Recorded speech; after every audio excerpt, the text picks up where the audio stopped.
ओम नमो नारायणाय। United consciousness, project self, United global peace foundation की तरफ से आप सभी का हार्दिक स्वागत है। दोस्तों, हम लोग रामचरितमानस सीरीज का अध्ययन कर रहे हैं। आज 27वां सेशन है। ये सेशन हम लेह लद्दाख से टेलीकास्ट कर रहे हैं। बाहर का तापमान जब हमने 10 मिनट पहले देखा था, लगभग 3 डिग्री सेल्सियस था। और हम आज बड़ा महत्वपूर्ण दिन है। हम रामचरितमानस का दूसरा कांड, अयोध्या कांड शुरू करने जा रहे हैं। हमारा नाम डॉक्टर विक्रांत सिंह तोमर है। चलिए परमात्मा का नाम लेके दूसरे कांड की शुरुआत करते हैं। ओम नमो नारायण। जीवन में बाल कांड जब समाप्त होता है और उसके बाद अयोध्या कांड प्रारंभ होता है।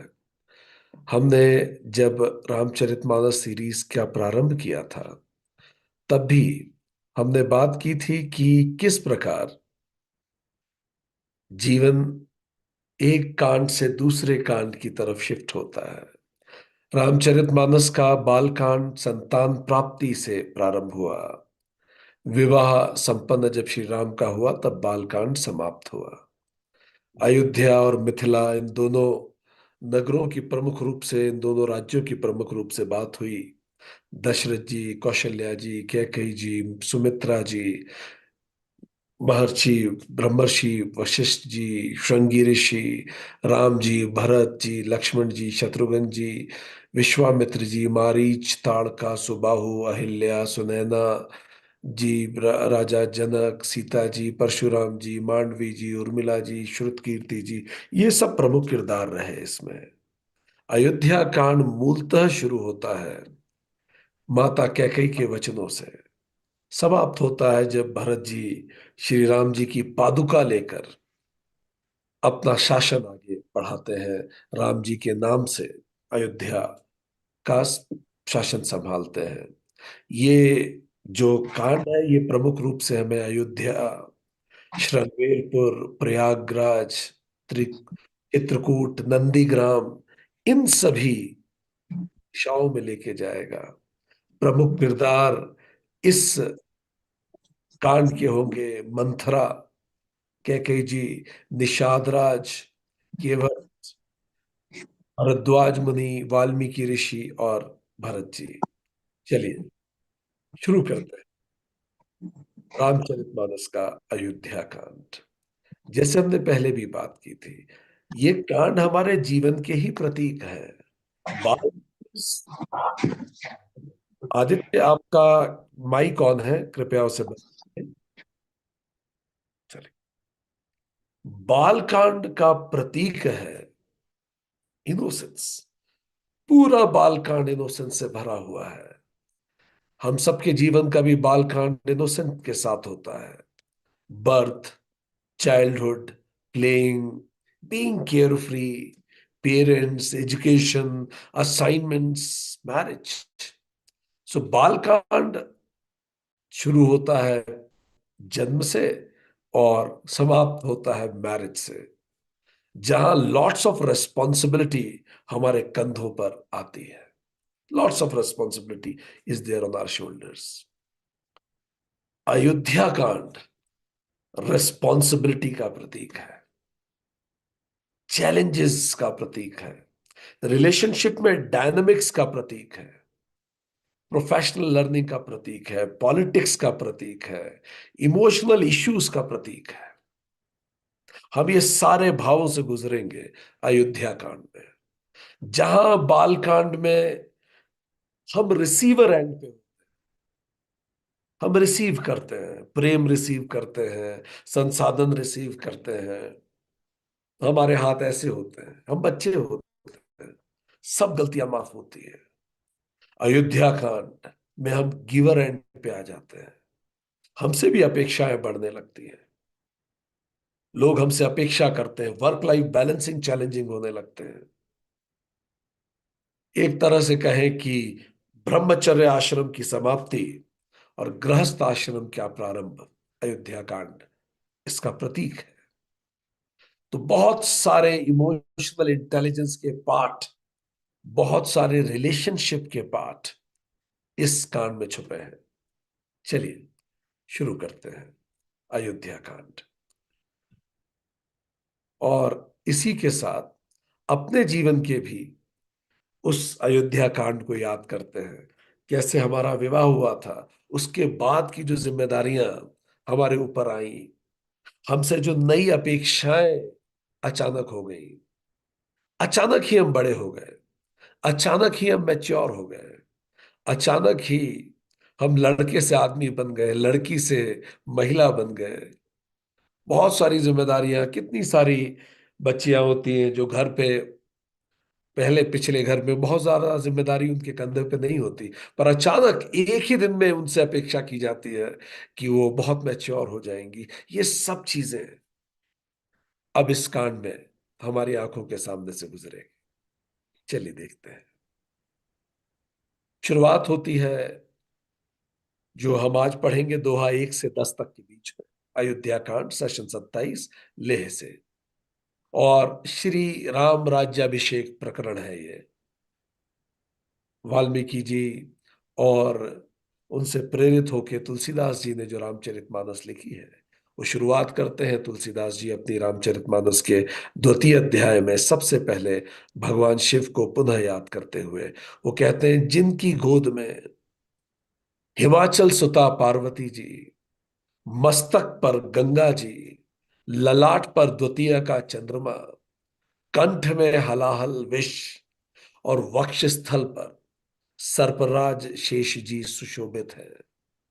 वे भस्म से विभूषित, देवताओं में श्रेष्ठ, सर्वेश्वर, संहार करता, सर्वव्यापक, कल्याण स्वरूप, चंद्रमा के समान शुभ्र वर्ण श्री शंकर सदा मेरी रक्षा करे। जिनकी गोदी में हिमाचल सुधा सुता पार्वती जी, पार्वती माता जो है अन्नपूर्णा है, वो जीवन देती है। पर वो किसकी गोद में बैठी हैं? स्वयं महाकाल की, जो जीवन लेते हैं। तो जीवन देना और जीवन लेना, पैदा होना और समाप्त होना और पुनः पैदा होना, यही सृष्टि का नियम है। जीवन मृत्यु की गोद में बैठा है हर पल, जीवन मृत्यु की गोद में है। और किस पल जीवन मृत्यु में समा जाए हम नहीं कह सकते। मस्तक पर गंगा जी प्रतीक है ज्ञान का, प्रतीक है उस आकाश गंगा का, उस सृष्टि के ज्ञान का, जिससे पूरा सृष्टि संचालित होती है, जो हमेशा शुद्ध रहता है। वो ज्ञान जो कभी मलिन नहीं होता, जैसे गंगा जी हमेशा शुद्ध रहती है। ललाट पर चंद्रमा, चंद्रमा जो शांति का प्रतीक है, धैर्य का प्रतीक है। कंठ में हलाहल, जो प्रतीक है कि समाज से कितनी भी नेगेटिविटी मिले, उसको मैं अपने अंदर ना उतारूं, अपने कंठ में ही रख लूं, ताकि मैं स्वयं के जीवन को खराब ना कर लूं, ना ही मैं उस गंदगी को, उस जहर को वापस उगलूं, ताकि मैं समाज को और खराब बनाने में योगदान ना दूं। मैं उसे कंठ में रख लूं और अपनी साधना से उसको अमृत में बदल दूं। तो प्रतीक है शिव जी का कंठ में हलाहल, हम सबको प्रेरित करने के लिए कि समाज से कितनी भी निगेटिविटी आए, ना तो अपना व्यवहार उसके कारण बदले, खराब हो, और ना ही हम वो नेगेटिविटी समाज को दे वापस। वक्ष स्थल पर सर्पराज, जो कुंडलिनी जागरण का प्रतीक है, जो प्रतीक है किस प्रकार सुषुम्ना नाड़ी से सर्पाकार, ऐसे ऐसे गोल गोल जैसे सर्प चढ़ता है, इस तरह से कुंडलिनी जागृत होती है। और हम अपने सर्वोच्च स्वरूप में स्थापित होते हैं, जो स्वयं शिव है। भस्म से विभूषित, भस्म जो हमें जीवन का सत्य बताती है, कि हम सबको भस्म में ही चले जाना है, हम सबको राख होना है। कितने ही रंग हम हमारे आसपास देखते हैं, नीला पीला लाल हरा काला, आप जलाइए सब एक रंग के हो जाते हैं। सब भस्म एक रंग की होती है, आप किसी भी चीज को जला दीजिए, सब एक रंग का हो जाएगा। सब एक से ही मिला है, एक एक से ही बंधा है, एक में ही लौट जाएगा। पूरा जीवन ही भस्म है। उस वैराग्य से जीवन को जिए। इस प्रकार के प्रतीक स्वरूप, इस प्रकार के प्रेरणा देने वाले जो भगवान शिव हैं, जो समस्त देवताओं में देने वालों में सर्वश्रेष्ठ हैं, सर्वेश्वर है, सभी ईश्वरों के भी ईश्वर है, संहार करता है, हर पाप का संहार करते हैं, हर वासना का संहार करते हैं। और चूंकि हमारा शरीर, हमारा अस्तित्व वासनाओं से भरा हुआ है, इसीलिए हमारा संहार करते हैं।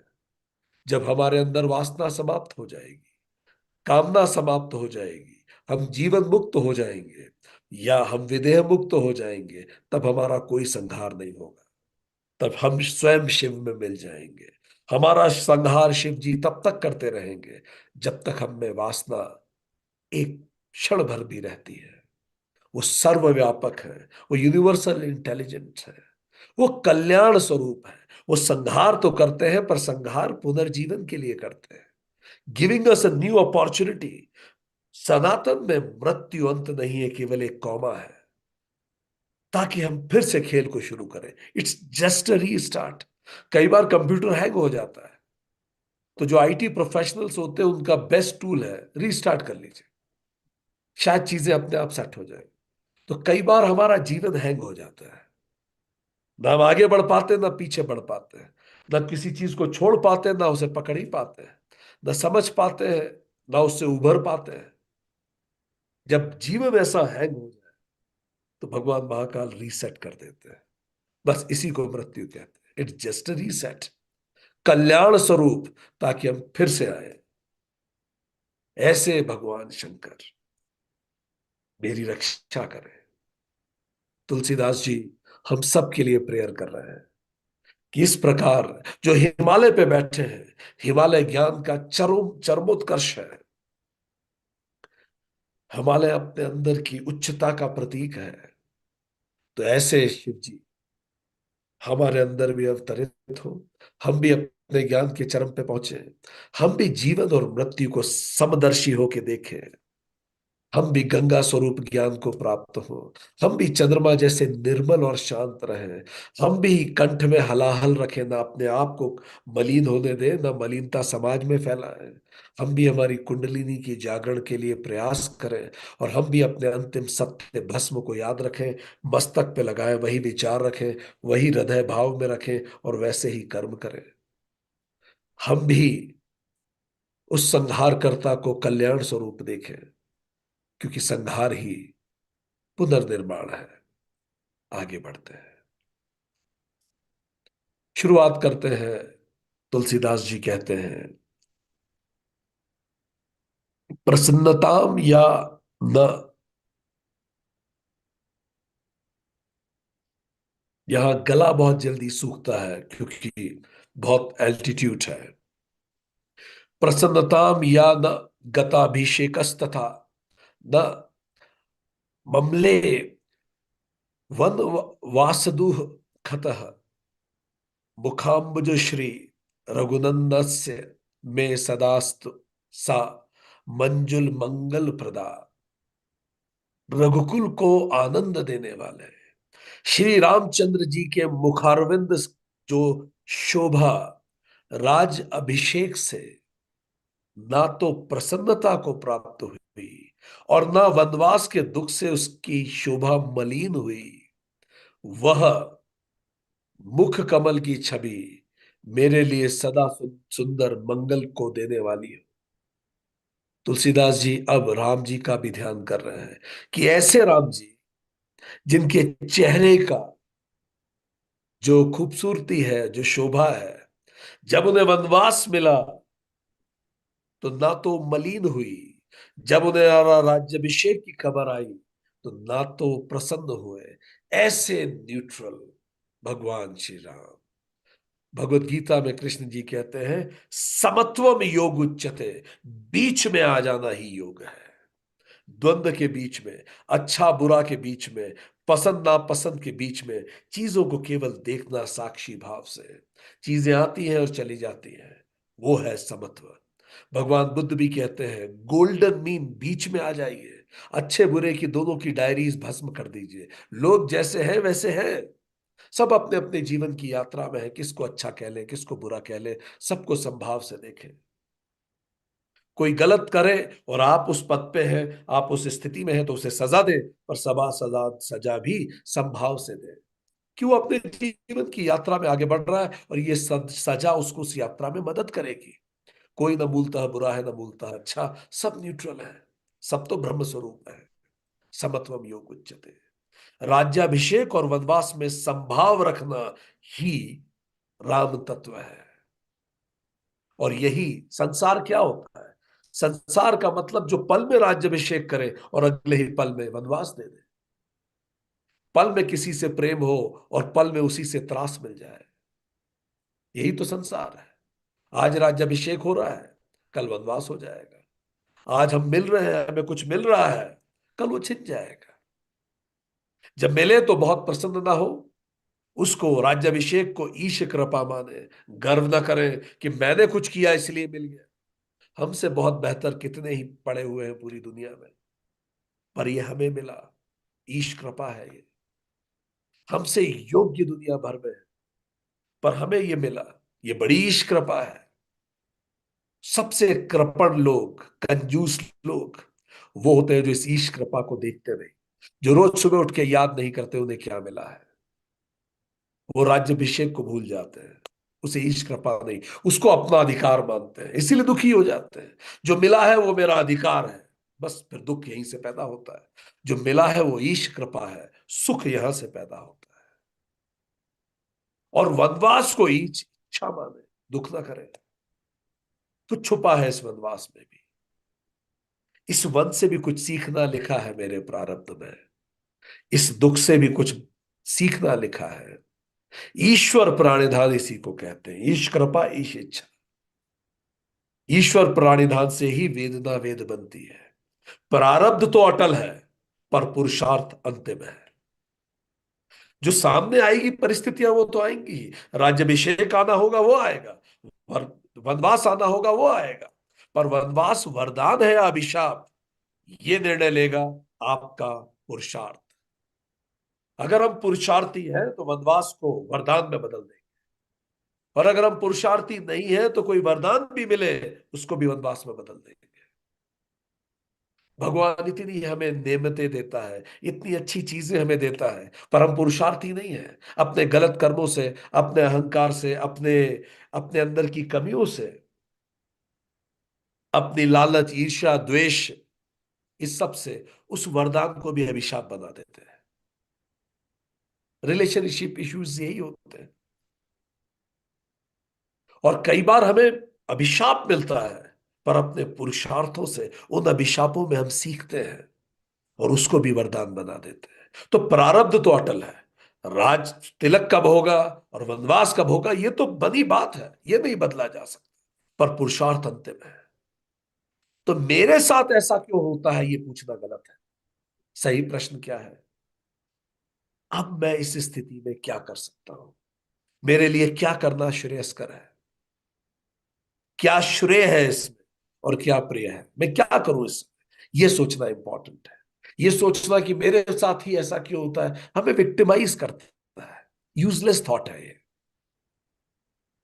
जब हम ये सोचते हैं अब मैं क्या कर सकता हूं, तो ये एक्शन है। Life becomes a journey from being a victim to victor, अगर हम प्रश्न बदल दें। हमेशा पूछे, जो हो गया सो हो गया, इस बात छोड़ो। गतासु न गतासु नश्य न अनुशोचंति पंडिता, जो बीत गया सो बीत गया, अब देखें अब क्या कर सकते हैं। ये राम जी की सोच है। ऐसे है राम जी, ये है राम तत्व।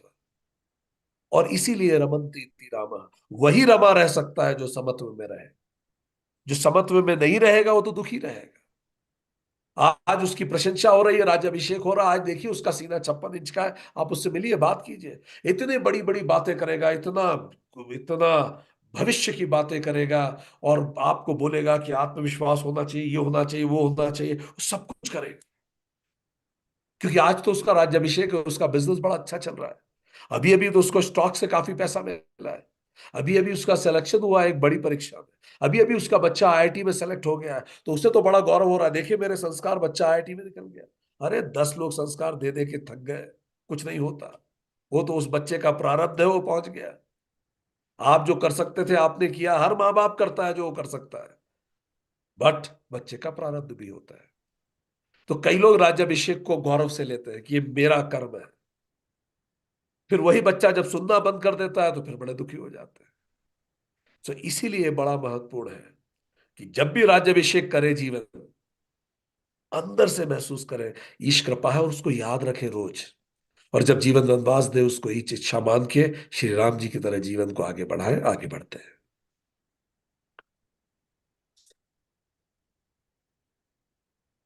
तुलसीदास जी कहते हैं, नीले कमल के समान श्याम और कोमल जिनके अंग है, नीलांबुज श्याम को श्यामल कोमलांगम, श्री सीता जी जिनके वाम में विराजमान है, सीता समारोपित वाम भागम, और जिनके हाथों में अमोघ बाण और सुंदर धनुष है, पाणो महासाय कचारू चापम, उन रघुवंश के स्वामी श्री रामचंद्र जी को मैं नमस्कार करता हूं। नमामि रामम रघुवंश नाथम। कितनी सुंदर बात उन्हें, जिनके अंग कोमल है। कभी भी मस्कुलर नहीं बताया गया राम जी को, अंग में तो उनका कोमल है। शरीर को कोमल होना चाहिए, शरीर कड़क होना बीमारी है। पेट नरम होना चाहिए, शरीर बिल्कुल कोमल रहा है। ये तेज है अंग में से। और राम जी ऐसे ही हैं जिनके अंग कोमल है, पर संकल्प कठोर है। होना ये चाहिए। कई अब होता यह है कि शरीर तो कठोर हो जाता है और संकल्प कोमल हो जाता है। बात बात में अभी कुछ खाने की चीज आई, संकल्प बह गया। तो राम जी वो है जो जिनका अंग कोमल है पर संकल्प कठोर है। जिनके वामांग में, जिनके लेफ्ट साइड में सीता जी बैठती है, वो विराजमान है। सीता जी लेफ्ट साइड में क्यों बैठती है? सीता जी फेमिनाइन एनर्जी का प्रतीक है, इमोशन का प्रतीक है, रिसेप्टिव एनर्जी का प्रतीक है, ability to receive, absorb and respond. Sita ji Ida नाड़ी का प्रतीक है। ईडा नाड़ी शरीर की बाईं ओर स्थित है, और ये नाड़ी हमारे मन को शीतल करती है। ये चांद से इसको जोड़ के देखा जाता है, चांद जैसे शीतल करता है। और ये लेफ्ट नॉस्ट्रल से शुरू होती है। इसलिए जब हम लेफ्ट लेफ्ट नॉस्ट्रल से सांसें लेते हैं तो हमें शांत महसूस होता है। लेफ्ट नॉस्ट्रल से सांसें लेने से पैरासिम्पैथेटिक नर्वस सिस्टम एक्टिवेट हो जाता है। पैरासिम्पैथेटिक नर्वस सिस्टम हमें शांत करता है। तो सीता जी वामांग में है, वो चंद्र तत्व से संबंधित है। शीतलता, शांति, अंतर्मुखता, भावना, करुणा, ये सब का प्रतीक है फेमिनाइन एनर्जी। और पैरासिम्पैथेटिक नर्वस सिस्टम का प्रतीक है, बाउंस बैक का प्रतीक है सीता जी। राम जी एक्शन का प्रतीक है, पर सीता जी प्रतीक है, अगर गिर जाओ तो बाउंस बैक कर जाओ। स्त्रियां बाउंस बैक पुरुषों से बेहतर करती है। स्त्रियों में सहन शक्ति, धैर्य और वापस खड़े होने की ताकत पुरुषों से कहीं ज्यादा होती है। पुरुष भिड़ जाते हैं, लड़ जाते हैं, पर अगर गिर पड़े तो उतनी आसानी से नहीं उठ पाते। इसीलिए पार्वती जी हो, सीता जी, वो वामांगी है। वो बाउंस बैक करना सिखाती है। वो पैरासिम्पैथेटिक नर्वस सिस्टम है। पुरुष सिंपैथेटिक नर्वस सिस्टम, पुरुष इमो एग्रेशन है, और ये रिसेप्शन है।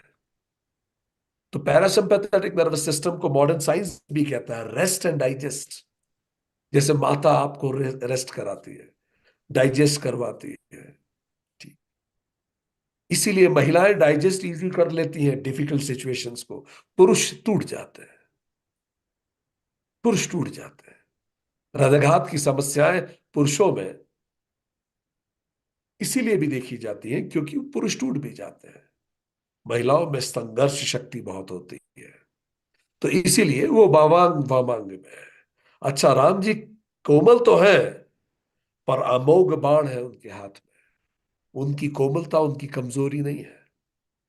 आगे बढ़ेंगे। अब पहला दोहा शुरू होता है।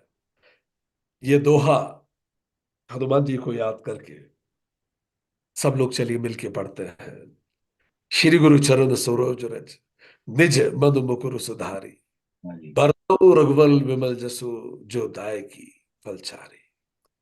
श्री गुरु जी के चरण कमलों की रज से अपने मन रूपी दर्पण को साफ करके मैं रघुनाथ जी के उस निर्मल यश का वर्णन करता हूं जो चारों फल को देने वाला है। अर्थ धर्म काम मोक्ष ये सबको देगा। हमने रामचरितमानस से पूर्व में हनुमान चालीसा में इसकी डिटेल में व्याख्या की है, पर पुनः बस इतना समझना इंपॉर्टेंट है। अपने मन को जब हम निर्मल करके, गुरु आशीर्वाद से जब मन को हम निर्मल करके रघुनाथ जी की गाथा को सुनते हैं, तो वो गाथा हमारे जीवन में उतरती है। और जब वो जीवन में उतरती है तो हम अर्थ काम धर्म मोक्ष चारों पुरुषार्थों को प्राप्त करने के लिए सबल हो जाते हैं। तो चलिए उस यात्रा को अपने जीवन में उतारते हैं। तो जैसे हमने आपको बताया कि इटादाड़ी मून से संबंधित है, लेफ्ट नॉस्ट्रल से संबंधित है, और पिंगला नाड़ी जो दूसरी है वो सन से संबंधित है, राइट नॉस्ट्रल से संबंधित है। इसलिए दिन भर में अधिकतर लोगों की राइट नॉस्ट्रल खुली रहती है, क्योंकि दिन भर एनर्जी का दिन है, डायनामिज्म चाहिए, रज चाहिए। और सोने से पहले लेफ्ट नॉस्ट्रल अधिकतर की सक्रिय हो जाती है, क्योंकि उस समय आपको शांति चाहिए, स्थिरता चाहिए, आप सो जाते हैं। राइट नॉस्ट्रल जो है, जो पिंगला नाड़ी, वो एक्सट्रोवर्टेडनेस का प्रतीक है, वार्म है, गर्म है, वो एक्टिविटी है, एनालिटिकल है, लॉजिकल है, सिस्टमैटिक थिंकिंग है, स्ट्रेट फॉरवर्ड थिंकिंग है, असर्टिव है। जबकि इडा नाड़ी, जो इसका प्रतीक सीता जी है, वो इंट्रोवर्ट है, इंट्रोस्पेक्शन है, सेल्फ रिफ्लेक्शन है, आर्टिस्टिक है, नर्चरिंग है, इंट्यूटिव है, कोल्ड है, शीतलता देती है, पैसिव है, रिसेप्टिव है, रेस्टफुल है। जब ये दोनों आपस में बैलेंस करती है, तब सुषुम्ना से कुंडलिनी का जागरण होता है। संस्कृत शब्द ईडा का अर्थ ही होता है शांति, पोषण, प्रशांति देने वाला, जो एनरिच करे, जो नरिश करे, जो पीस दे। और पिंगला का अर्थ होता है दीप्तमान, ऊर्जावान। और सुषुम्ना का अर्थ होता है अत्यधिक शुभ, शुभ मार्ग, मुक्ति देने वाला। तो जब हम हमारे रज और तम को बैलेंस करके सत्य के रास्ते से बढ़ते हैं, तो स्वतः रूप से सुषुम्ना जागृत होती है। आगे बढ़ते हैं। जब ते राम ब्याही घर आए, नित नव मंगल मोद बखाए बधाए। जब ते राम ब्याही घर आए, नित नव मंगल मोद बधाए। भुवन चारिदस भूधर भारी, सुकृत मेघ बरषि ही सुख बारी। जब राम जी विवाह करके आए, तब से अयोध्या में मंगल ही मंगल हो रहा है। आनंद का सब तरफ माहौल है। 14 लोक हैं, जितने सारे लोगों से मानो पुण्य रूपी मेघ जल, सुख रूपी जल बरसा रहे हैं। जितने लोक रहे, जहां जहां अस्तित्व रहा, हमारे सारे पुण्य एक साथ फलित होकर सुख बरसा रहे हैं। ऐसा हो रहा है जब राम जी सीता जी से मिल गए। राम और सीता के मिलन से जीवन में मंगल ही मंगल होता है। ईडा और पिंगला नाड़ी के संतुलन से ही सुषुम्ना नाड़ी जागृत होती है। समत्वम योग उच्चते, इसी को समत्व कहते हैं। बीच में आ जाइए। सुषुम्ना नाड़ी ही हमारी मुक्ति का मार्ग प्रशस्त करती है। तो जब जीवन में राम और सीता का विवाह हो जाता है, कुंडलिनी जागृत हो जाती है, सुषुम्ना नाड़ी जागृत हो जाती है, ईडा और पिंगला बैलेंस हो जाती है, और सुषुम्ना से हमारे प्राण प्रवाहित होने लगते हैं। तब स्वतः रूप से पूरे लोकों में हमारे जितने पुण्य होते हैं सब फलित होते हैं, और जीवन सुखों में बीतता है, जीवन स्थिरता में बीतता है, जीवन मुक्ति की तरफ बीतता है, जीवन मुक्त हो जाते हैं व्यक्ति। रिधि सिद्धि संपत्ति नदी सुहाई, उमगी अवध अम्बुध कहु आई। मणिगन पुर नर नारी सुजाति, सुचि अमोल सुंदर सब भांति। रिद्धि सिद्धि और संपत्ति रूपी सुहावन नदियां उमड़ उमड़ कर अयोध्या रूपी समुद्र में आ मिली है। नगर के सारे स्त्री पुरुष अच्छी जाति के मणियों के समूह हैं, जो सब प्रकार से पवित्र और अमूल्य और सुंदर है। रिद्धि सिद्धि प्रसिद्धि संपत्ति सब उमड़ उमड़ के अयोध्या रूपी समुद्र में आ जा रही है, क्योंकि वहां ये मिलन हुआ है। पूरा जीवन यही अयोध्या है, पूरा धार लंका है। तो लंका से सीता जी को वापस अयोध्या लाने का नाम ही पूरा जीवन है। वो कुंडलिनी माता वहां शोक वाटिका में घिरी हुई है। जो लंका है हमारा मूलाधार है, यह अयोध्या है। राम जी सीता जी को लेकर अयोध्या पहुंचेंगे, कुंडलिनी जागरण होगी, और अपने आप जिसकी कुंडलिनी जागरण होती है उसको रिद्धि सिद्धि संपत्ति जो चाहता है स्वतः मिलती है। चाहे ही नहीं रहती पहली बात तो, और जो चाहे वो स्वतः मिलता ही है उसे, क्योंकि उसका व्यक्तित्व ही इतना निखर उठता है। आगे बढ़े। कहीं न जाए कछु नगर विभूति, जनु एतनीय बिरंची करतूती। सब विधि सब पुर लोक सुखारी, रामचंद्र मुख चंद निहारे।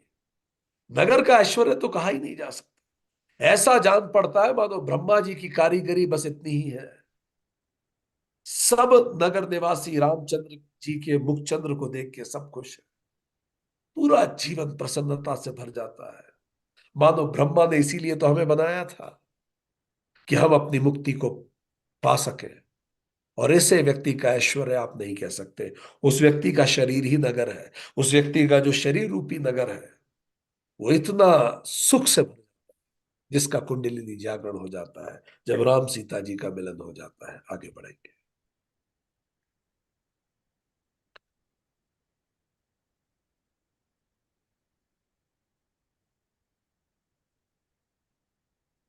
मुदित मातु सब सखी सहेली, फलित बिलो की मनोरथ बेली।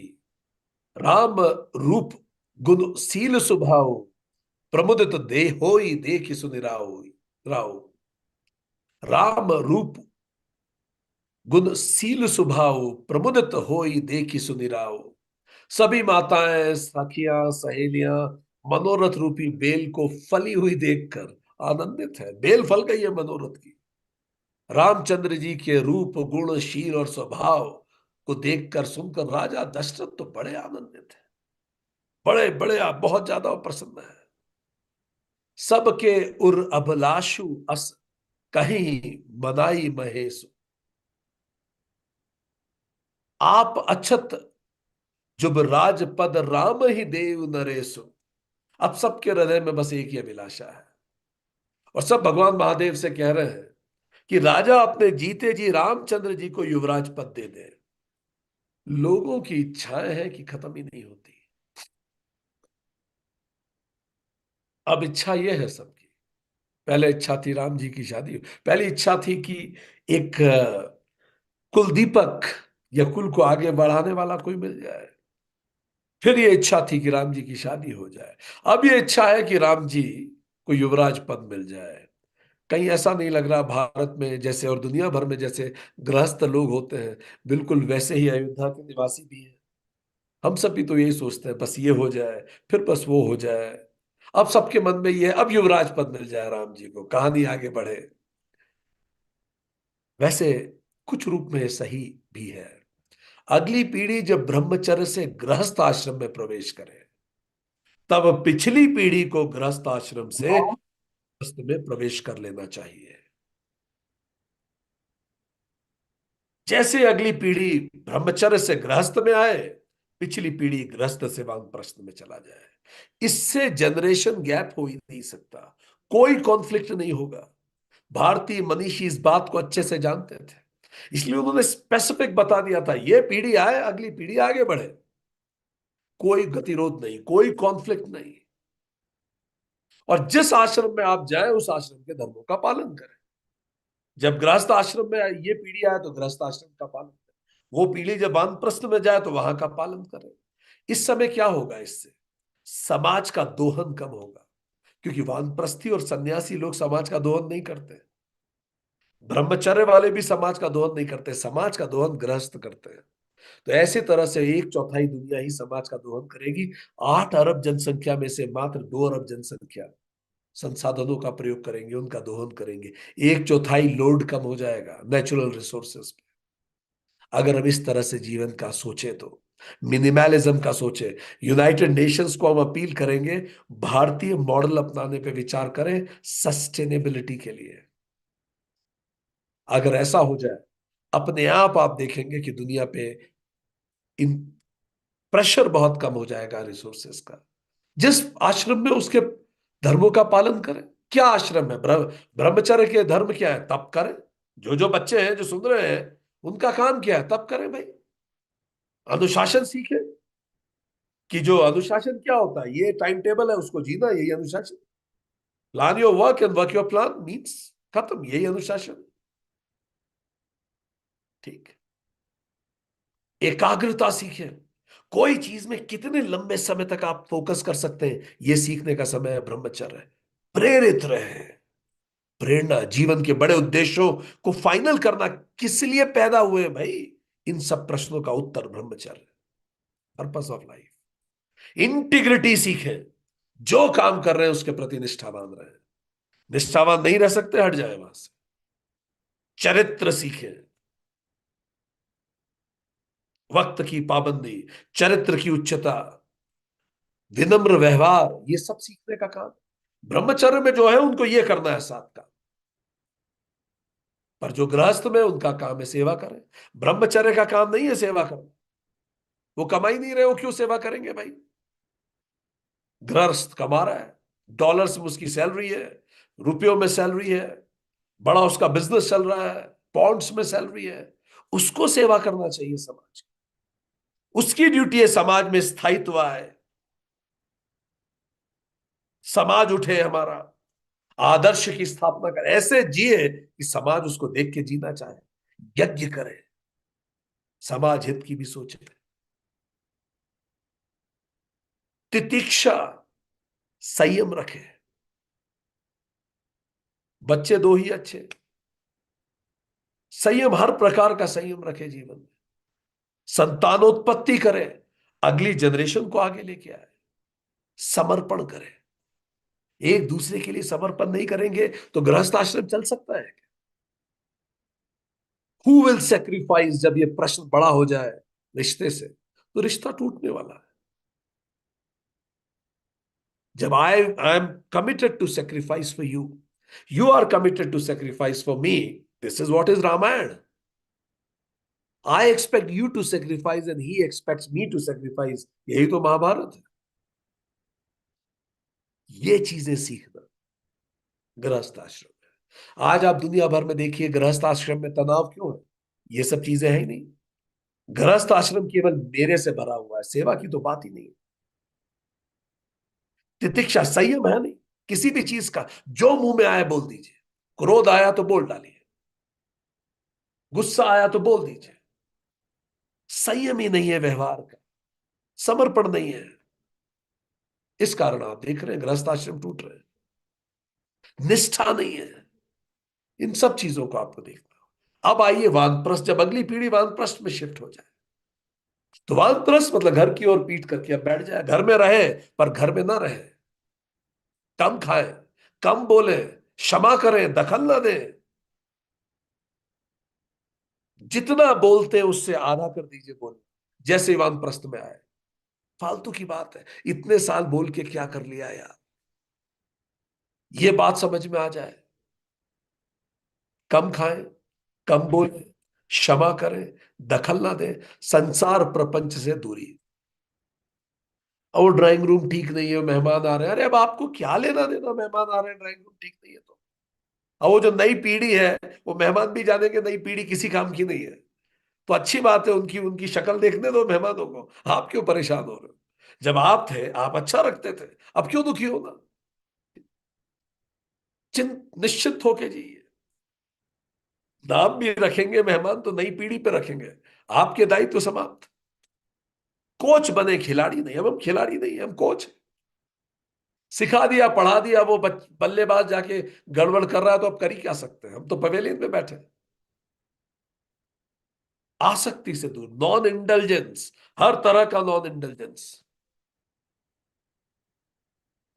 कोई पारिवारिक गॉसिप में बिल्कुल इंटेलिजेंस नहीं। गॉसिप भी अभी भी गॉसिप करते रहेंगे तो राम का नाम कब लेने वाले हैं? जीवन यूं गया खाट से। नॉन इंटेलिजेंस, किसी भी गॉसिप में कोई इंटेलिजेंस नहीं। समय जो है उसको जीवन के बड़े प्रश्नों पे ध्यान दीजिए, कि अब तो कुछ ही साल बचे हैं, परीक्षा सर पे। परीक्षा में प्रश्न आएंगे, वो उत्तर है कि नहीं मेरे पास? क्योंकि ये प्रश्न तो नहीं आने वाला कि बैंक अकाउंट में क्या है, या बच्चों को सेटल किया क्या, क्या क्या। ये सारे बड़े प्रश्न नहीं है। बड़े प्रश्न है, क्या लालच जीता, क्या ईर्ष्या जीती, क्या क्रोध जीता, क्या अहंकार जीता। इस ये प्रश्न पे कब विचार करेंगे? अभी नहीं तो फिर कब? कि कुछ समय बाद शरीर दुखने लगेगा।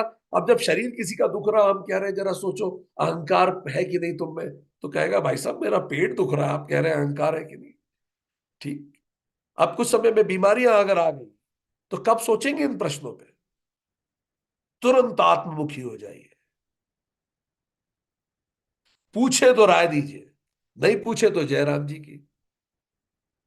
ना पूछे तो आशीर्वाद दीजिए, पूछे तो राय दीजिए। बाकी जयराम जी की, सब अपने अपने प्रारब्ध से गुजरेंगे, चिंता ना करें। कई बार वानप्रस्थी चिंतावश भी गृहस्थों में दखल देते हैं। उनकी चिंता होती है, सद्भाव होता है। मांगे तो राय दे दीजिए, नहीं तो आशीर्वाद दे दीजिए, वो अपने प्रारब्धों से गुजरेंगे। ठीक है, आगे बढ़े। संन्यास आश्रम में आगे, आध्यात्मिक विकास। मैं, मेरा और मेरा नहीं है, सबसे परे। जगत प्रपंच से पूरी विरक्ति, पूरा समय ध्यान में, तत्वमसी वो मैं ही हूं, बस इसी बात में ध्यान, और बाकी कोई चीज नहीं। ऐसा समाज स्थापित करे यूनाइटेड नेशंस, ये मॉडल डेवलप हो। तो इससे क्या होगा? इससे आप देखिए, एक समय में एक बार, अगर आप लोगों को याद है, ये अपनी ही पुस्तक से लिया गया है, वेदांत और जीवन प्रबंधन, पिछले दोनों डायग्राम, ये और ये। प्रोरिटी ब्रह्मचर्य आश्रम की सेल्फ है, ठीक। गृहस्थ आश्रम की परिवार होनी चाहिए प्राथमिकता। वानप्रस्थ आश्रम की प्राथमिकता समाज होनी चाहिए। संन्यास आश्रम की प्राथमिकता पूरा विश्व होना चाहिए, यूनिवर्स, जो आप स्वयं है। नेचर को समझो ब्रह्मचर्य आश्रम में, गृहस्थ आश्रम में उसको एक्सप्लॉइट करो। वानप्रस्थ आश्रम में नेचर को एनरिच करो, पेड़ पौधे लगाओ, एनरिच करो। संन्यास आश्रम में छोड़ो इन सब। संन्यास आश्रम का काम नहीं है पेड़ लगाना, लगाने के लिए वानप्रस्थ नहीं है, उनके फल खाने के लिए गृहस्थ है। ठीक, आगे बढ़े, सब अपने अपने काम करें। माइंडसेट, डिस्कवरी होना चाहिए ब्रह्मचर्य में। गृहस्थ का डिपॉजिट होना चाहिए, ज्ञान का डिपॉजिट, चीजों का डिपॉजिट, यही समय है, आप डिपॉजिट कर लें। पर वानप्रस्थ डिटैच होना चाहिए खट से। संन्यास डिवाइन ही होना चाहिए। फोकस अर्थ काम धर्म मोक्ष होना चाहिए इन चारों का। कंट्रीब्यूशन क्या होता है?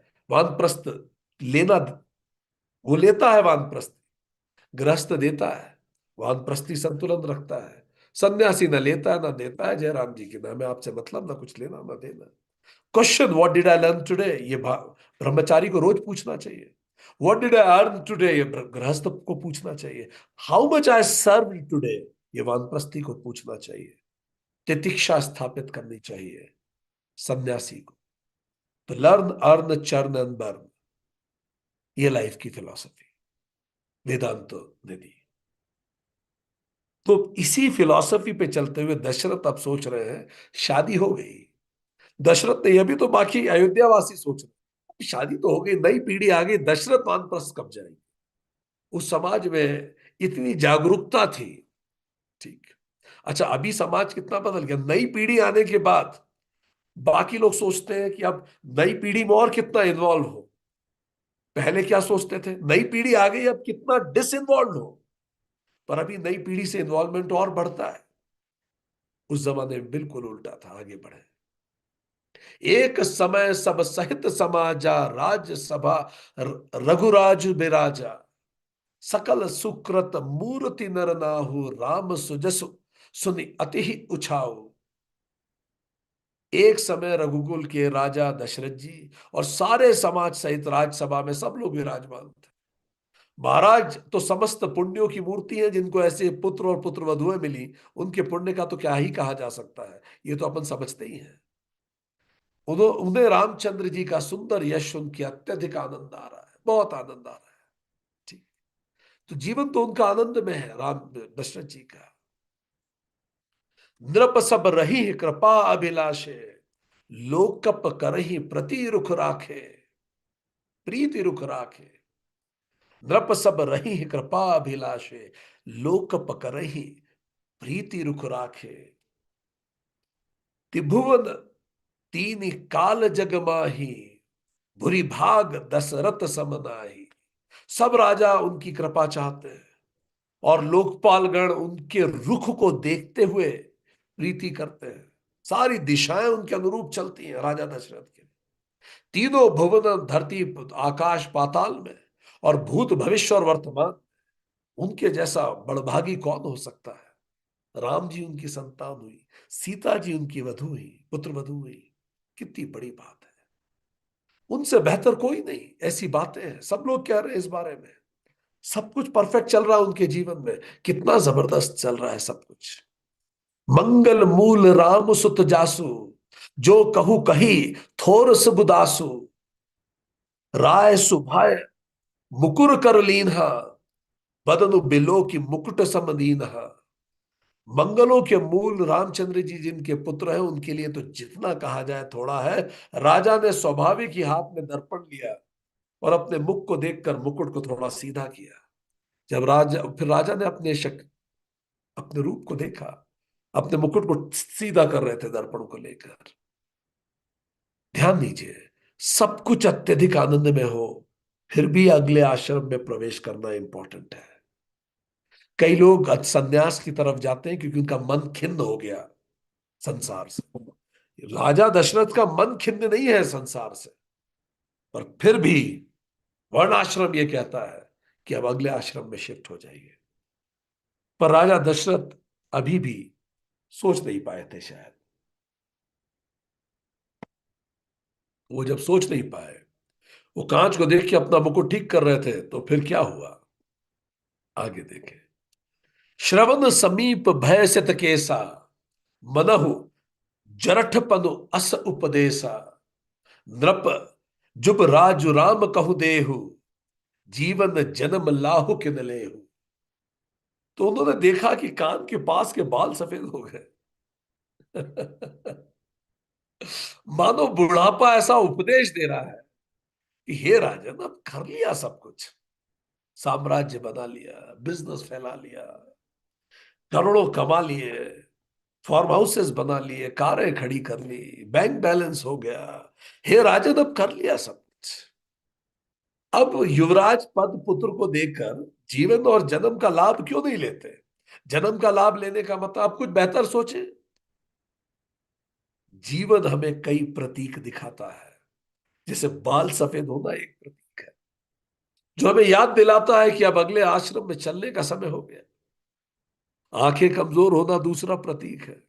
घुट जिन जिन जिन लोगों को प्रतीक मिल रहे हैं, जरा सोचते जाइए। घुटनों में दर्द होना तीसरा प्रतीक है। बीपी रहना चौथा प्रतीक है। बात अक्सर भूल जाना पांचवा प्रतीक है। तो ये प्रतीक है परमात्मा देता है। सीढ़ियों को चढ़ते समय हाफ जाना, ये छठा प्रतीक है। ये प्रतीक है कि अब आश्रम शिफ्ट करने का दौर आने वाला है। भगवान धीरे धीरे हिंट देता है कि देखो, अब परमानेंट तो बनाया नहीं तुम्हें, अब ये देख लो। मैं, जैसे लाइफ स्टाइल होता है ना, अब जब हम यहाँ आते हैं लगभग 40s में, तो बिल्कुल हम उसके चरम पे होते हैं। उसके बाद फिर धीरे धीरे शरीर वैसा नहीं बचता। डॉक्टर्स बताते हैं कि आपका मेटाबॉलिज्म बदलता है, सब कुछ बदलता है। फीमेल मीनोपोज की तरफ जाती है, सब कुछ बदलता है। अब प्रकृति आपसे कुछ और चाह रही है। प्रकृति खुद कह रही है आपका वर्णाश्रम बदल गया। ये प्रतीक परमात्मा का संदेश है कि क्या आप अपने जीवन के बेहतर उद्देश्यों से प्रेरित होने के लिए आप तत्पर हैं, क्योंकि अब ज्यादा समय नहीं बचा है। इन प्रतीकों को देखते ही जीवन के बेहतर उद्देश्यों के लिए कार्य करना प्रारंभ करना चाहिए। अन्यथा एक दिन जीवन की शाम आ जाएगी और हम खाली हाथ लौट जाएंगे। अपने गुरु का मार्गदर्शन लेकर जीवन के अगले आश्रम में प्रवेश करने की योजना बनानी चाहिए। यह विचार उर आनि नृप सिदुनि सुव अवसर पाई, प्रेम पुलक तन मुदित मन गुरहि सुनाऊ जाई। हृदय में विचार लाके कि भाई अब युवराज पद दे देना चाहिए। राजा दशरथ ने शुभ दिन और सुंदर समय पाकर प्रेम से पुलकित शरीर हो, आनंद मग्न हो, मन से गुरु वशिष्ठ जी को ये बात बताई कि अब मेरा मन है, देखिए बाल सफेद हो गए, अब मन ये है कि अब अगली पीढ़ी को राजकाज दे और हम कुछ बेहतर करें। कहे भुआ भुआलु सुनई मुनि नायक, भय राम सब विधि सब लायक, सेवक सचिव सकल पुरबासी, जे हमारे अरि मित्र उदासी। राजा ने कहा, हे मुनिराज, रामचंद्र जी अब सब प्रकार से योग्य हैं। सेवक मंत्री सब नगर निवासी, जो हमारे शत्रु हैं, मुनि हैं, शत्रु हैं या मित्र हैं, सब उदासीन भी हैं, अभी सब कुछ शांत है। अगर कोई शत्रु भी है या फिर कोई उदासीन ही है या कोई मित्र है, कोई न्यूट्रल व्यक्ति हो, कोई दुश्मन हो या कोई मित्र हो, कोई भी हो, सब ही राम प्रिय जहि विधि मोहि, प्रभु असीस तनु जनु तनु धर सोही। सबको राम बड़े प्रिय हैं जैसे मुझे प्रिय है। इवन जो शत्रु भी है हमारे, वो भी राम को पसंद करते हैं। जो उदासीन है, जो तटस्थ राज्य है, वो भी राम को पसंद करते हैं। मित्र तो करते ही है। सब ही राम प्रिय जहि विधि मोहि, प्रभु असीस जनु तनु धरि सोही, विप्र सहित परिवार गोसाई, करहि छो सब रौर ही नाई। अब आपका आशीर्वाद ही मानो शरीर धारण करके राम रूप में सुशोभित हो रहा है। हे स्वामी, हे गुरु जी, सारे ब्राह्मण परिवार सहित आपके ही समान उस पर स्नेह करते हैं। सब राम जी को स्नेह करते हैं। उन्होंने कहा, जे गुर चरण रेणु सिर धरहि, ते जनु सकल विभव बस करहि, मोहि सम यहु अनुभव न दूजा, दूजे सबु भायऊ रज पावनी पूजे। जो लोग गुरु के चरणों की रज को मस्तक में धारण करते हैं, वे मानो समस्त ऐश्वर्य को अपने वश में कर लेते हैं। जे गुरु चरण रेणु सुर धरही, रेणु सिर धरही, तेज अनु सकल विभव बस करही। सब उनके वश में आता है जो गुरु की रज को सर पे लगाते हैं। मोहि सम यहु अनुभव न दूजा, और इसका अनुभव मेरे अलावा और कौन दूसरा सोच सकता। सब पायो रज पावनी पूजे, सब कुछ तो मैंने पा लिया विश्वामित्र जी और आपके चरणों की रज से। उन्होंने कहा, अब अभिलाषु एक मन मोरे, पूज ही नाथ अनुग्रह तोरे। मुनि प्रसन्न लखी सहज सनेहु, कहेउ नरेश रजाय सुदेव। अब बस मन में एक अभिलाषा है, वो भी आपके ही अनुग्रह से पूरी होगी। सब कुछ गुरु के कारण ही हुआ, उन्होंने कहा। राजा का सहज प्रेम देखकर मुनि ने कहा, बताइए क्या अभिलाषा है। दोहा 3। राजन राउर जसु सब अभिमत दाता, फल अनुगामी महिप मनि मन अभिलाष तुम्हारा। हे राजन, गुरु कह रहे हैं, आपका नाम और यश तो संपूर्ण मनचाही वस्तुओं को देने वाला है। आपको सब तो यूं ही उपलब्ध है। हे राजाओं के मुकुटमणि, आपके मन में अभिलाषा फल का अनुगमन करती है। आप जो सोचते हैं फल पीछे पीछे आ जाता है। आप तो इतने पुण्य आत्मा है, आपको क्या चाहिए, गुरु जी पूछ रहे हैं। सब विधि गुरु प्रसन्न जिय जानी, बोलो राव रहीस मृदुबानी।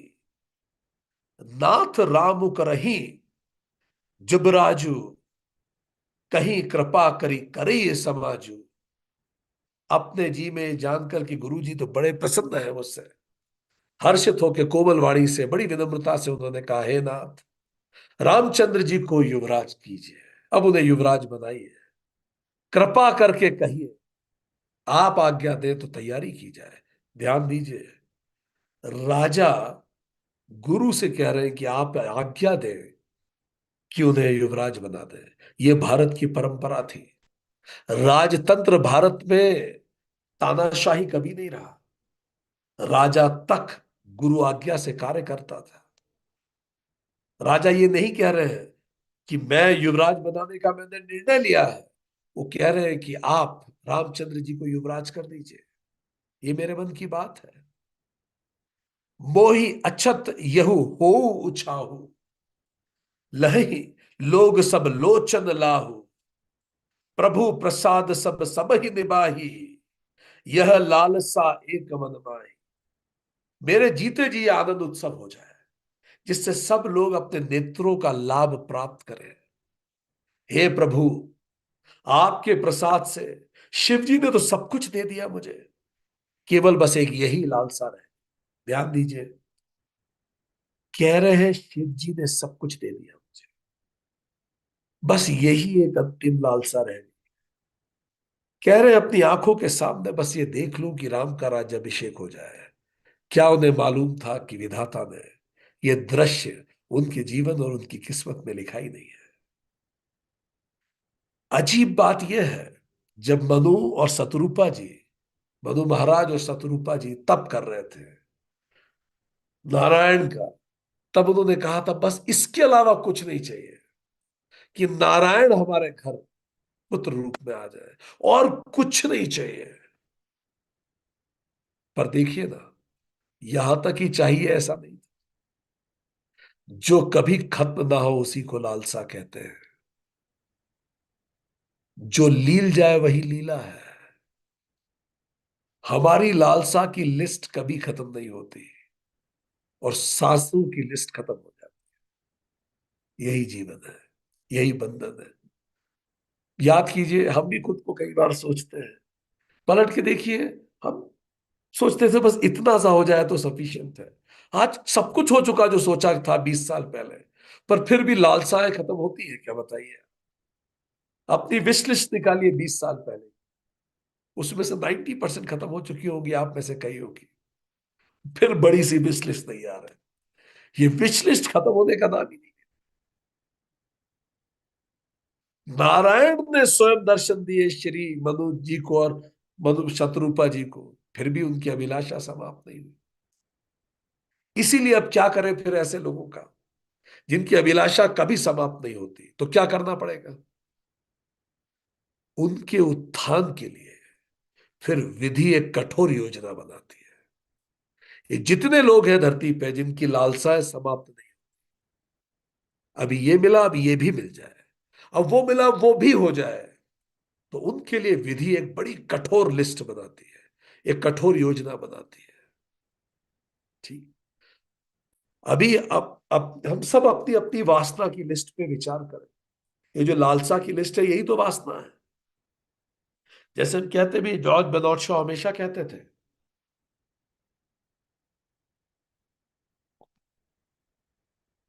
जीवन में दो दुख है, एक जो चाहते ना हो पाना, दूसरा उसका हो जाना। बिल्कुल सच बात है। जनक जी विदेह हैं, पर उनकी लालसा ये बस सीता जी की शादी। वो तो विदेह है, सारे धर्म सारे रिश्तों से परे हैं शरीर के। और कितने परेशान थे, आपको याद है जब सीता जी की शादी नहीं हो रही थी। जैसे एक आम पिता परेशान होता है, यार मैं क्या करूं, कहीं लड़का ही नहीं मिल रहा है। इतने परेशान थे जनक जी, विदेह थे वो तो। लालसा कहाँ खत्म होती है। दशरथ जी, बस राम जी का अभिषेक हो जाए। ये जो बस डॉट डॉट डॉट हो जाए, ये बड़ा खतरनाक है। सोचिए, हम आपको 1 मिनट का समय दे रहे हैं, अपनी आंखें बंद कीजिए, बहुत ईमानदारी से सोचिए भी आप क्या क्या चाहते हैं, ईमानदारी से। और कोई नई लिस्ट बनाने की जरूरत नहीं है। पिछले 15-20 दिन में, पिछले 6 महीने में क्या क्या चाह रहे थे आप, बस ये हो जाए। क्या क्या हो जाए, आंख बंद कीजिए और सोचते जाइए। क्या किसी की तबीयत ठीक हो जाए, बस उनकी तबीयत ठीक रहने लगे। बस ये प्रॉपर्टी विवाद सुलझ जाए। बस ये रिश्ते की प्रॉब्लम सुधर जाए। बस वो व्यक्ति केवल मेरा हो जाए। बस वो ये बच्चा पढ़ाई में अच्छा कर ले। बस ये मेरी नौकरी अच्छी चल जाए। बस ये रिश्ता थोड़ा संभल जाए। बस ये थोड़ा संभल जाए। बस मैं थोड़ा संभल जाऊं। बस बिजनेस ऐसा हो जाए। बस वो एक बार आ जाए। बस ये हो जाए। बस वो हो जाए। बस क्या क्या सोच रहे थे पिछले 6 महीने में।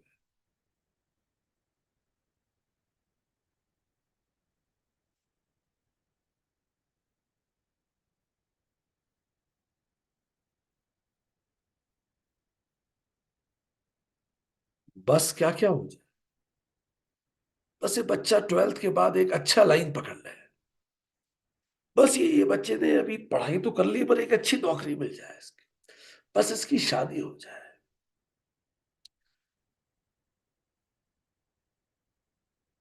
बस ये तीरथ कर रहा है। बस ये इन दोनों में आपस में पटने लगे, और कुछ नहीं चाहिए। जब हम अब धीरे से अपनी बस की लिस्ट को छोड़ के आंखें खोलिए, और जब हम ये बस की लिस्ट बना के कहते हैं ना, बस ये हो जाए, परमात्मा को पता होता है इसका बस कभी खत्म नहीं होता। ये अपने बस के आगे बेबस है। इसका बस बढ़ते ही चले जाएंगे। संसारी वही होता है जिसके बस का कभी बस नहीं होता। बस इनफ, वो कभी नहीं होता। तो फिर ये जो लोग बेबस के आगे बेबस होते हैं, उनके लिए फिर क्या समाधान है। क्योंकि जीवन का उद्देश्य तो आध्यात्मिक प्रगति है, पर हम तो बस ये हो जाए कि आगे बेबस है। ठीक। जिन लोगों के रिश्ते ठीक नहीं चलते, वो क्या कहते हैं, हम मैंने चाहा क्या था, बस एक रिश्ता ठीक चले। जिसको ये नहीं मिलता, हमने क्या चाहता, बस बच्चा सही रास्ते पे चले। ये बस नहीं होता। सबकी अपनी अपनी यात्राएं हैं। ठीक। तो जब हम लोग बस के आगे बेबस हो जाते हैं और बस की लिस्ट खत्म नहीं होती, तब हमारे उत्थान के लिए विधि या नियति एक कठोर योजना बनाती है। क्योंकि हम तो बस के आगे बेबस हैं, पर विधि तो बेबस नहीं है। जैसे राजा जनक के लिए विधि ने कठोर नियति बनाई है, जैसे राजा दशरथ के लिए बनाई है, बस वैसी ही हमारे लिए बनती है। क्योंकि हम हमारे बस के आगे बेबस हैं। हम हमारी बस को बस ही नहीं कर रहे। वो बस में आ ही नहीं रही। हम प्रेम करते हैं, फिर प्रेम पजेशन में कन्वर्ट होता है, पजेशन दुख में कन्वर्ट होता है, दुख रिश्ते को और बिगाड़ता है। बस इतना, बस उतना, बस उतना जीवन चलता है, आगे बढ़े।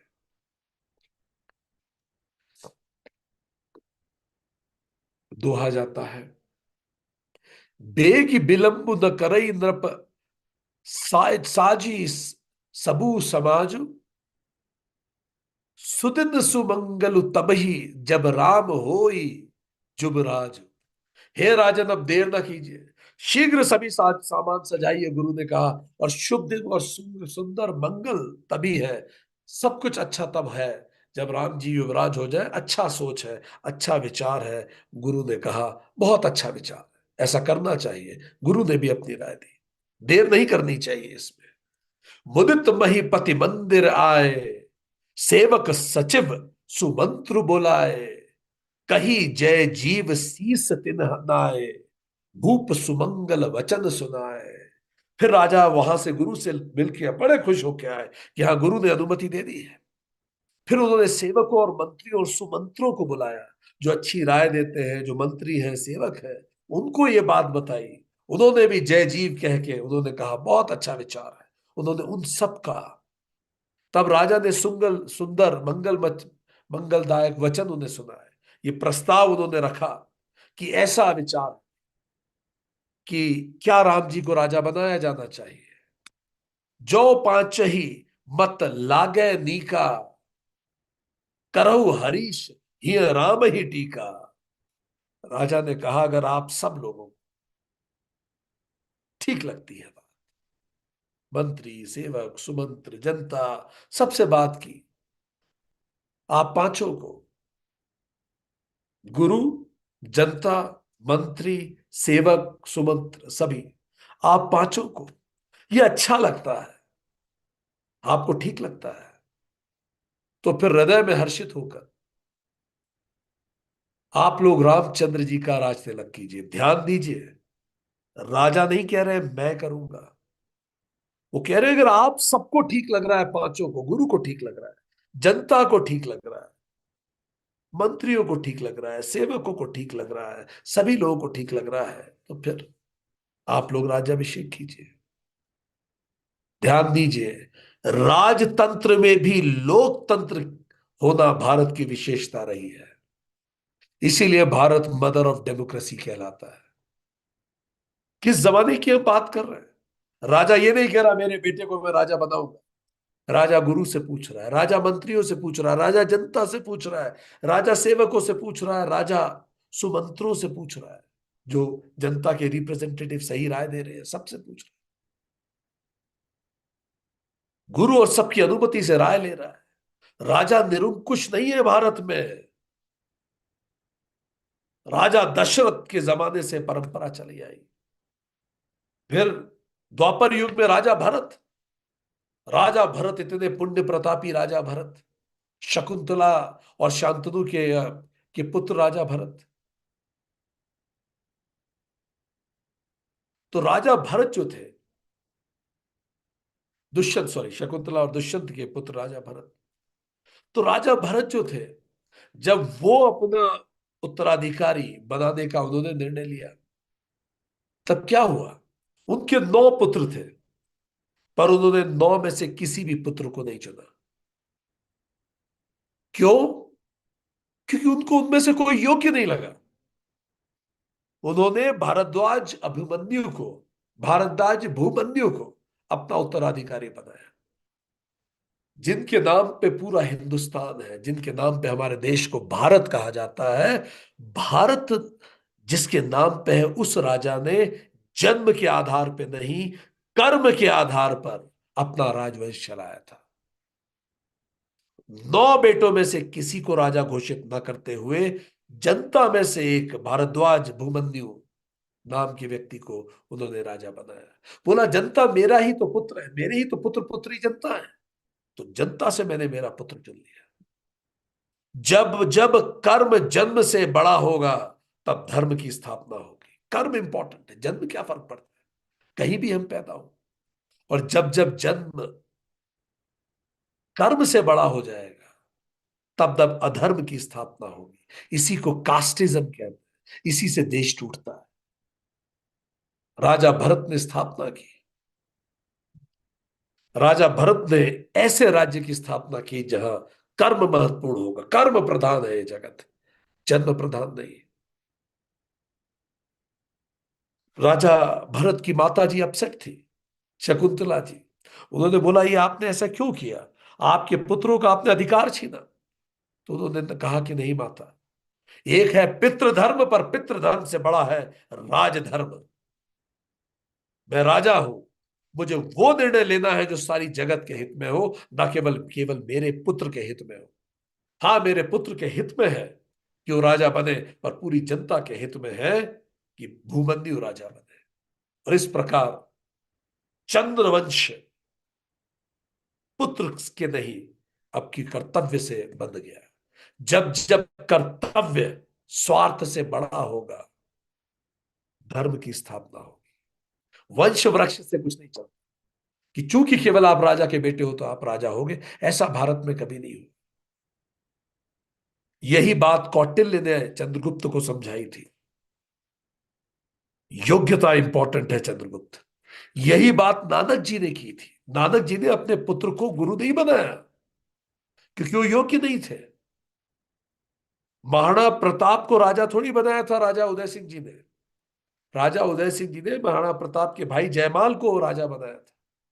पर जनता ने आवाज उठाई और जनता की आवाज को सुन के महाराणा प्रताप का राज्याभिषेक हुआ। तो राजतंत्र में लोकतंत्र हमेशा भारत में रहा है। भारत का राजा कभी निरंकुश नहीं रहा। सो उन्होंने कहा अगर सब कुछ समझे तो करें आगे। आप लोग कीजिए ऐसा। मंत्री मुदित सुनत प्रिय बानी अभिमत बिरव परेउ जुगपानी परेउ जनुपानी। मंत्री मुदित सुनत प्रिय बानी अभिमत बिरव परेउ जनुपानी।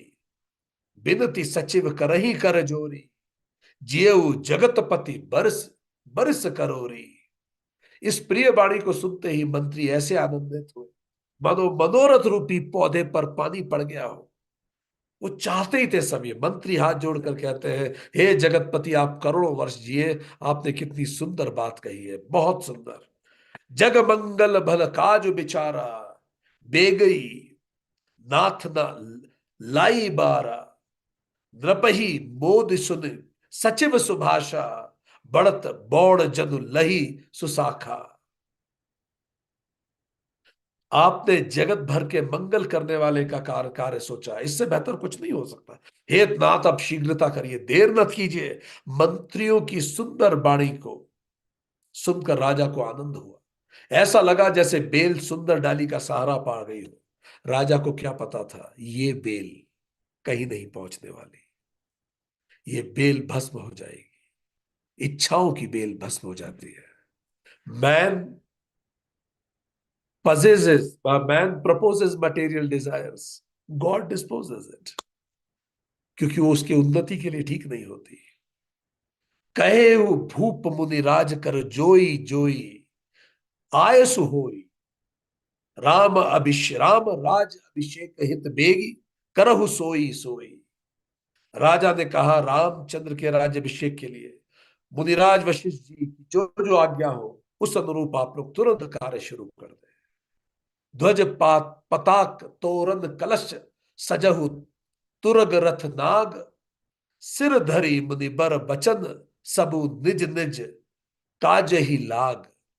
ध्वजा पताका तोरण कलश घोड़े रथ हाथी सबको सजाओ।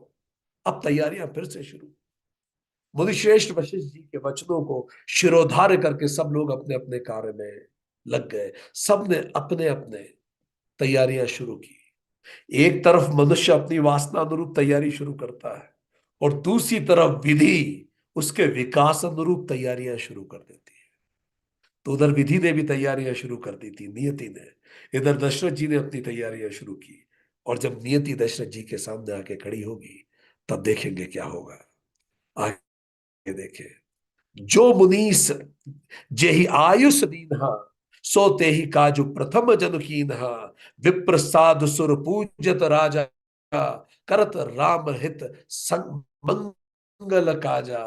मुनीश्वर ने जिसको काम के लिए जो आज्ञा दी उसने वो काम को इतनी जल्दी कर डाला मानो पहले से ही करने के लिए तैयारी करके बैठा था।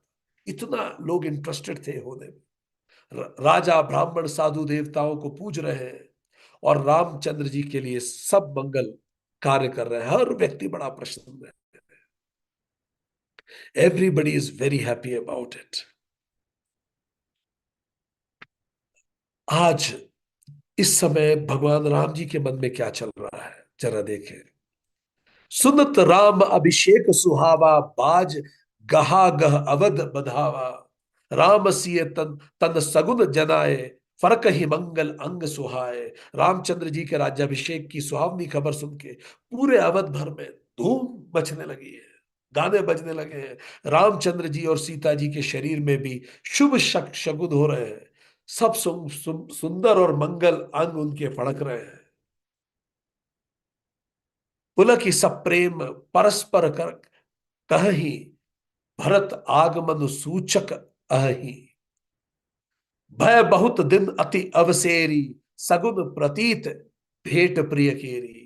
पुलकित होकर वे दोनों प्रेम सहित एक दूसरे को कहते हैं। ये सब शगुन भरत के आने के शगुन है। राम जी को इतने अच्छे अच्छे शगुन हो रहे हैं तो राम जी को लग रहा है इतना अच्छा मुझे क्यों लग रहा है। उनके लिए अच्छा तो बस एक ही बात है कि उनका भाई जो बहुत दिनों से बाहर गया हुआ था मामा के घर, वो वापस, राम जी को लग रहा है कि भाई वापस आ रहा है। इसीलिए मुझे इतना अच्छा फील हो रहा है। राम जी, सीता जी और राम जी ये बात कर रहे हैं, जरूर भरत आने वाले होंगे। इतना इसलिए अच्छे शगुन हो रहे हैं चारों तरफ। बहुत दिन हो गए, अब तो याद आ रही है। भरत की उनको याद आना चालू हो गई। जैसा हमने कहा, भाई भाई से प्रेम करे तो रामायण, भाई भाई से द्वेष रखे तो महाभारत। भरत सरस प्रिय को जगमाही, ये सगुन फल दूसर नाही। राम ही बंधु सोच दिन राति, अन्न ही कमठ हृदय जेहि भाति। और भरत के समान दूसरा हमें प्यारा कौन। बस यही तो शब्द है, यही एक फल है, और कुछ राम सोच भी नहीं सकते। भाई भरत का सोच उनके दिन में दिन रात ऐसा रहता है जैसे कछुए का हृदय अंडे में रहता है। अंडे देने के बाद वो अंडे का ही सोचता रहता है कि अंडा अच्छे से फूटे। तो राम जी तो सपने में भी नहीं सोच सकते। क्यों नहीं सोच सकते? क्योंकि ये विचार उनके दिमाग में आता ही नहीं है। उनके लिए जीवन का उल्लास राज सिंहासन नहीं है, प्रेम सिंहासन है। आज के लिए इतना ही। चलिए क्विक लर्निंग लेते हैं और अपने जीवन को प्रेम सिंहासन बनाते हैं। हम भी अब हमारी लर्निंग आपसे शेयर करते हैं। आप भी चैट बॉक्स में लिख भेजिए क्या क्या आज आपने सीखा। What did you learn today? आज हमने क्या सीखा? हालांकि हम 10 दोहे पूरे नहीं कर पाए, हम लोग 6 दोहों तक ही पहुंचे हैं, पर जहां तक पहुंचे वहीं तक ठीक।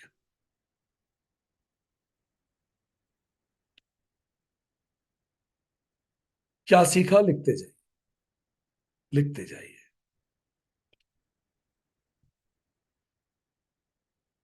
हम भी शेयर करते हैं, what did we learn today?